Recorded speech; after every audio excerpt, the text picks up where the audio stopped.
New video game anime alert. Digital soldiers, get your pitchforks and torches and then gently set them down on your desk and take to Reddit, okay? War is upon us once again, obviously. If there's one fan base that's been eating good over the last 8 years or so, it's been Capcom's. From their core franchises like Resident Evil and Street Fighter to the more niche ones like Monster Hunter, Ace Attorney, Okami, Onimusha, and the Marvel vs. series, Capcom has been delivering quality on a consistent schedule. Does that mean they haven't been dipping their toes heavily into live service BS and microtransactions? No, definitely not. But hey, we've got games, and with games and money and Japan, you gotta expand for those otaku who have the need to feed.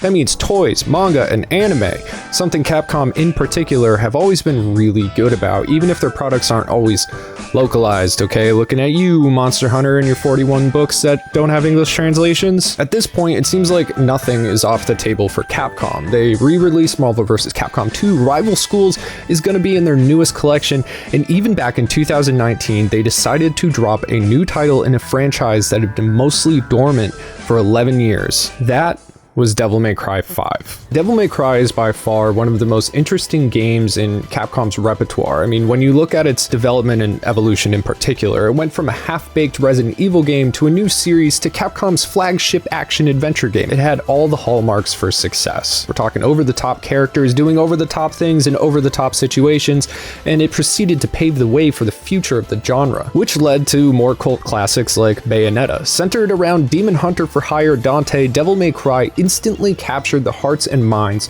of 2001's Chunibyo and Molgoths alike and never let go. I mean, look at this guy. White hair, red leather trench coat, 2 guns, and a giant sword. Also, he can turn into a demon. He is the embodiment of super cool. He's like if Sonic and Shadow had a human baby.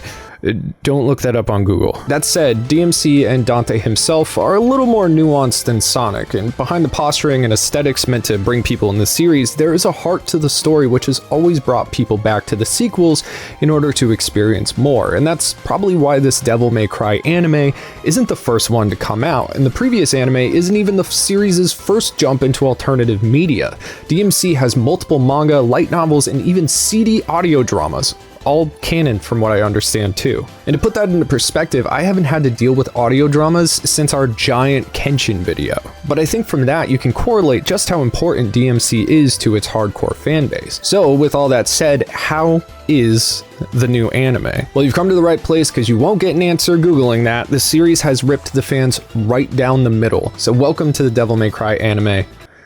Let's pop off.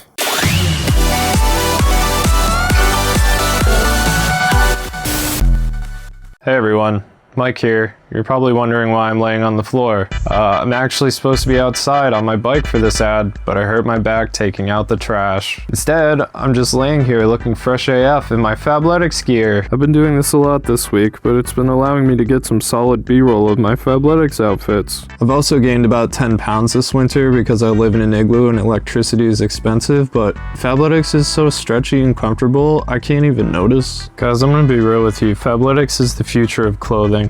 It's warm when it needs to be, and cold when it needs to be.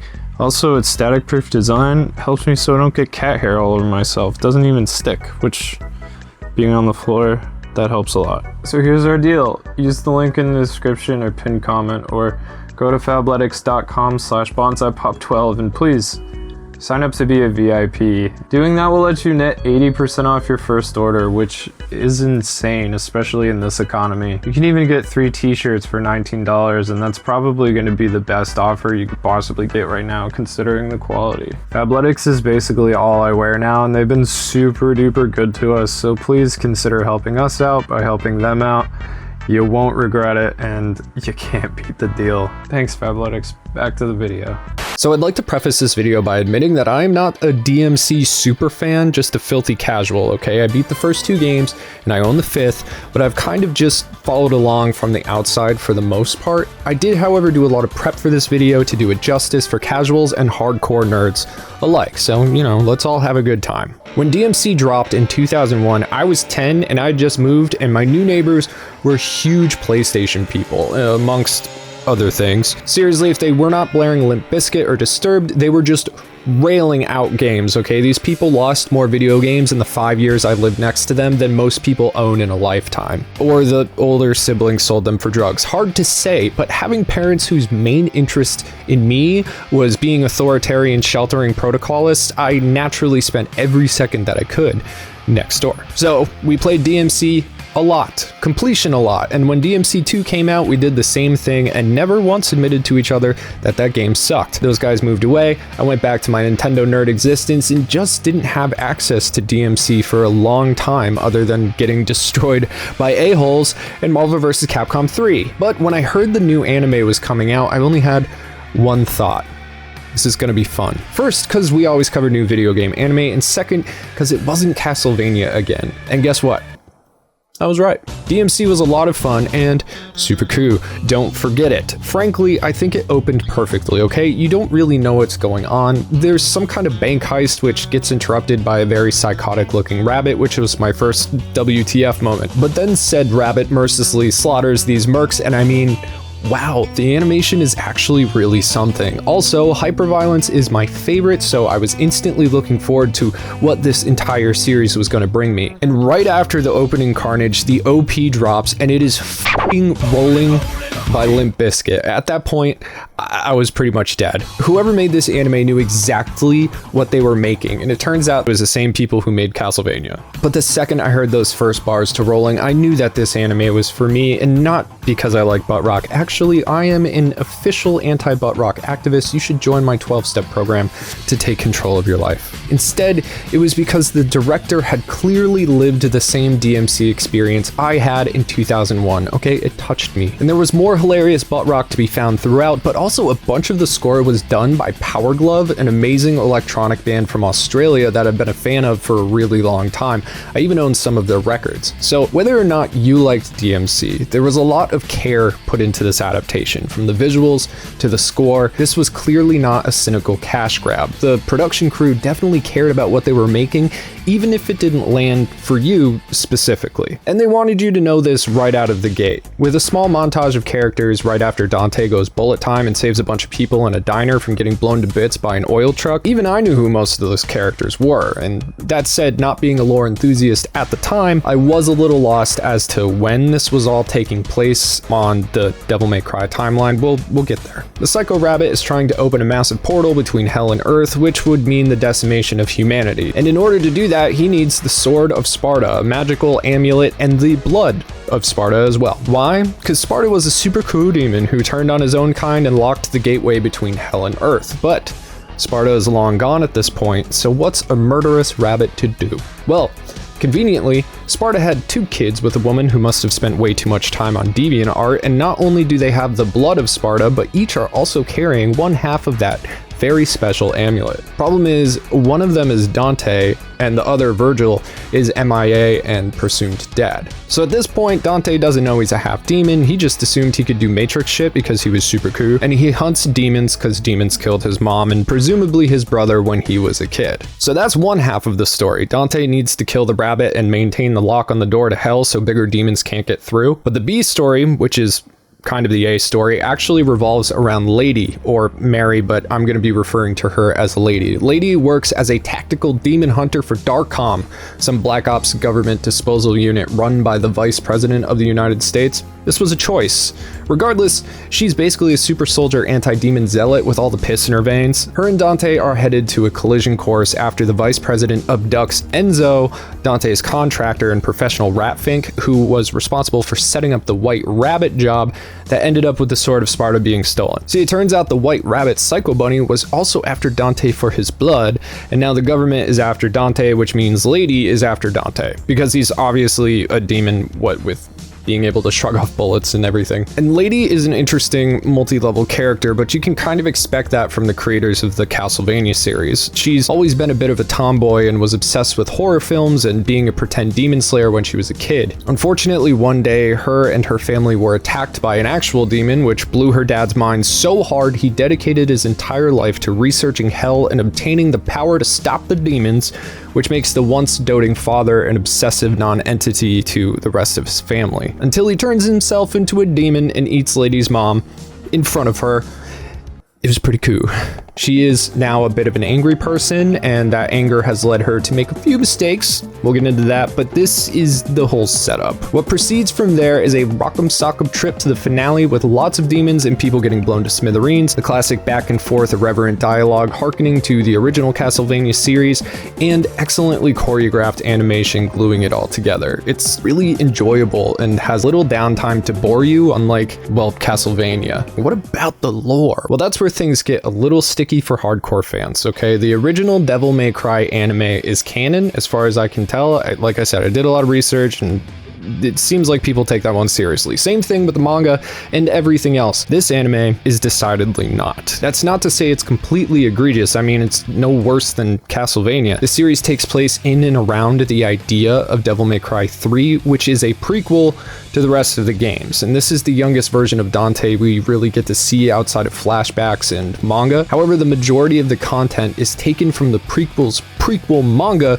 Code 1 Dante, which is something most people have never read, and its canonity is kind of suspect. The White Rabbit isn't an original character, but is instead adapted from that story, which heavily features Arkham, Lady's dad, in the games. Instead of the White Rabbit, who is relegated to a side character in that story, Arkham is the main villain there. His origin is mostly the same as in the anime, but instead of becoming a demon, eating Lady's mother, and burning to death, I don't want to eat candy.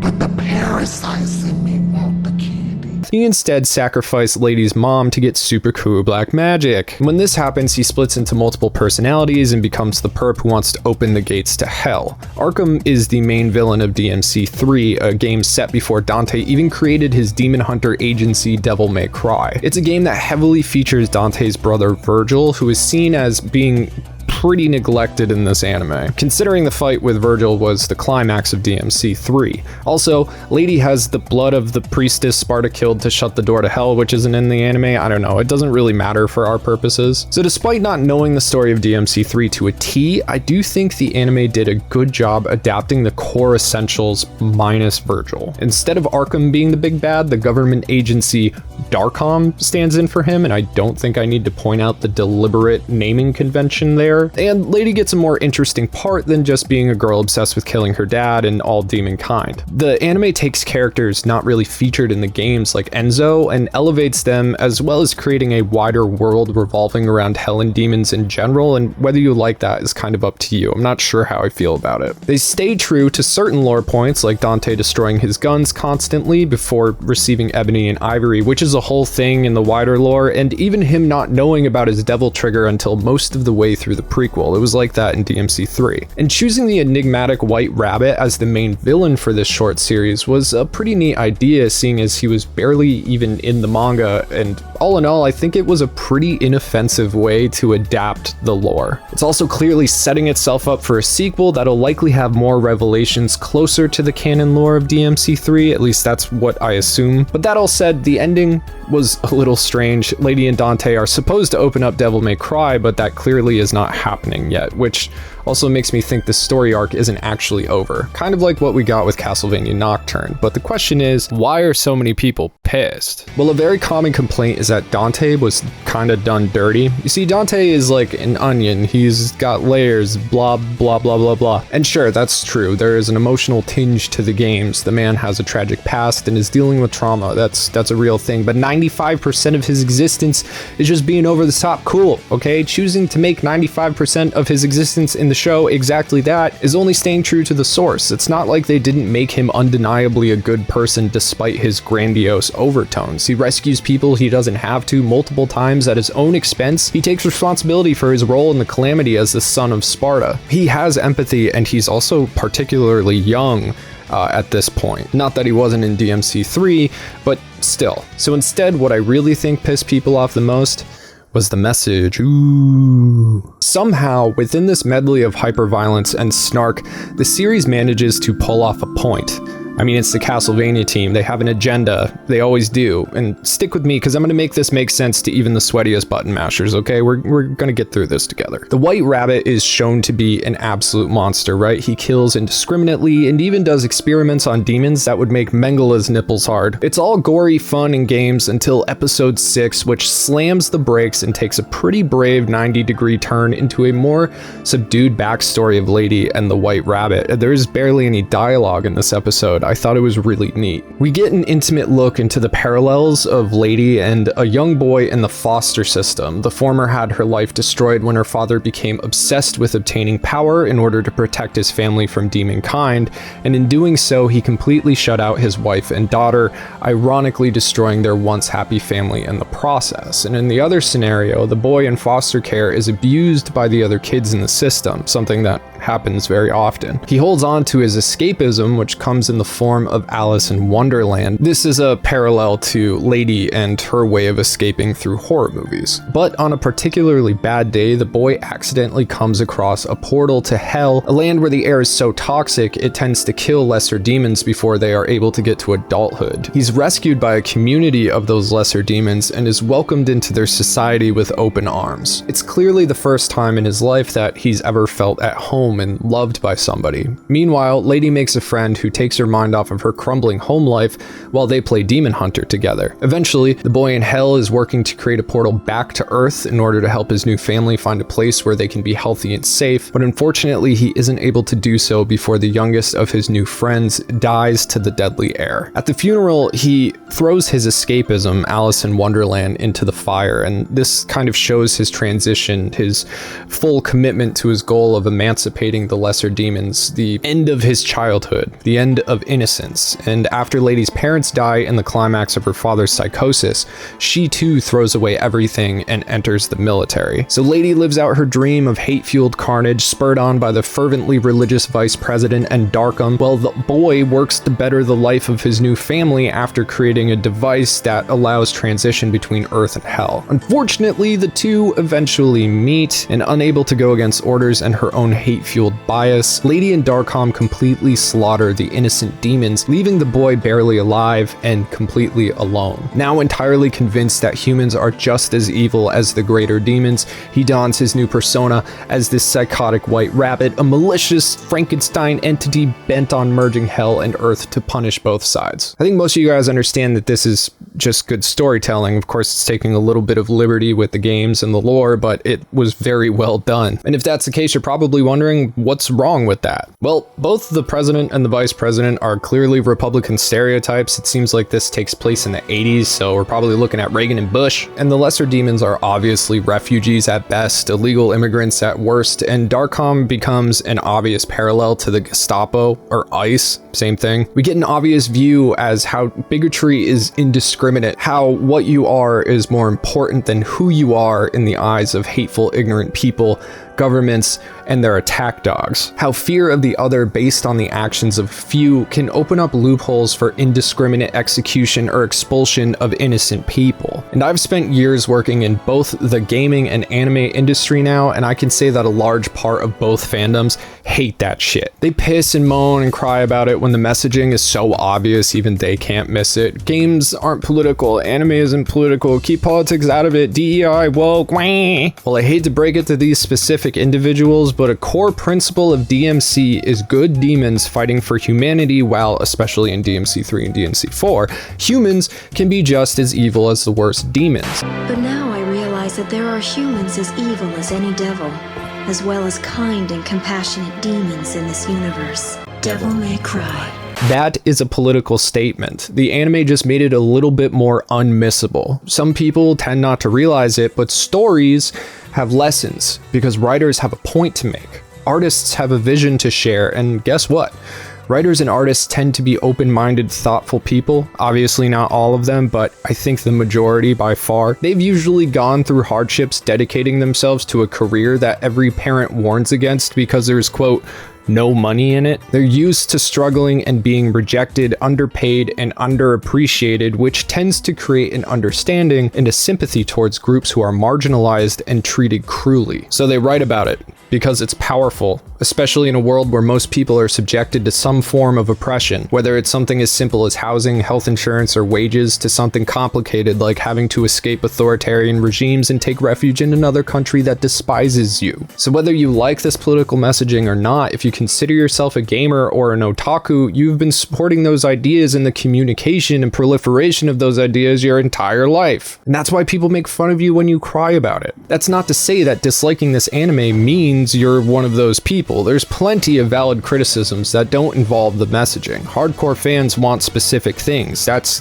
fine. I personally had that issue with Castlevania a lot. I get it. But I appreciate the messaging because it's important and becomes more important day by day, doesn't it? And as for me, I really liked DMC. It was super fun, action-packed, violent, irreverent, everything I want from an anime in shows for adults in general. But fans of this channel knew that I would like this anime. That's partially why I got so many requests for it. And with that said, I highly recommend it. I even recommend it over Castlevania. I know, I can't believe I'm saying this. I legitimately think it was better in just about every way, and partially because I think the production team has grown. They've learned certain lessons with Castlevania. They learned how to focus on what people wanted while maintaining a firm stance on right and wrong with solid nuance, how to have a message but not get bogged down by it, and I'm really excited to see what they're gonna do next. And if you're excited about what we're doing next, first, you should subscribe and check out the Patreon, but I've got some good news just for you. We're going to be diving into some classic OVAs and anime so obscure and ridiculous they have literally never been reviewed or even rated on the internet.